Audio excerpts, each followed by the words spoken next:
non va bene, hai sbagliato, hai fatto un pessimo lavoro. Sono frasi che un buon leader non direbbe mai, o perlomeno non direbbe solo questo. Sì, perché la forza di un leader si riconosce dalla sua capacità di dare feedback alla squadra. I feedback dati male non solo sono inutili, ma addirittura dannosi.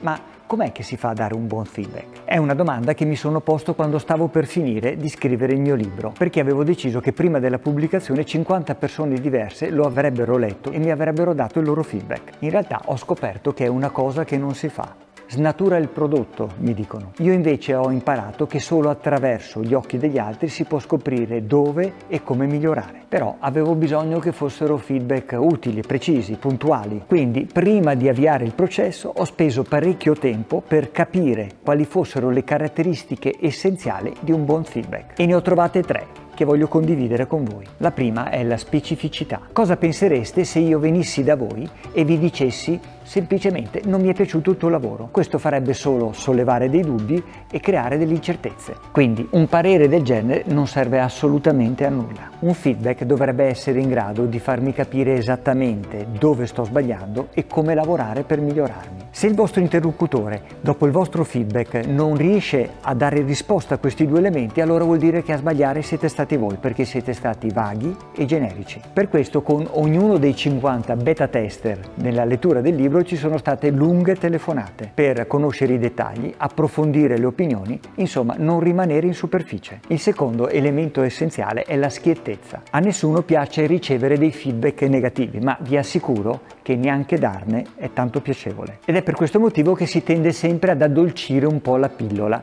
per rendere questa esperienza meno negativa. Giri di parole, frasi di circostanza, infatti, non servono a niente, meglio essere diretti ed onesti. Per il libro dovevo ricevere 50 feedback in poche settimane e l'unica cosa che non mi serviva era perdere tempo. L'ho detto subito a tutti, ditemi quello che non vi piace e il perché, senza girarci tanto intorno. Ovviamente questa non deve essere una scusa per diventare scortesi o aggressivi. Un buon feedback ha l'obiettivo di aiutare l'altra persona, non dobbiamo far chiudere l'altro al confronto.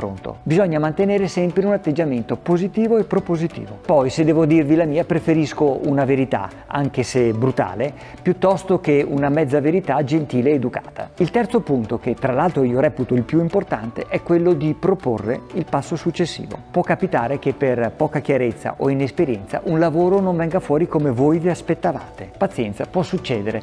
Quello che è importante è evitare che la situazione stagni. La prima versione del libro era piuttosto diversa da come la potete leggere oggi. O meglio, la storia è sempre quella, solo che c'erano tante parti da tagliare o da migliorare. Io sono un imprenditore, non sono uno scrittore e se non mi fossi confrontato con tante altre persone, oggi quel libro sarebbe ancora fermo sopra la mia scrivania. Ad esempio, nella prima versione, la seconda parte del libro era molto più tecnica, mi concentravo sulla finanza e sulla 21 Invest. Per me era tutto molto semplice, visto che questo è il mio lavoro.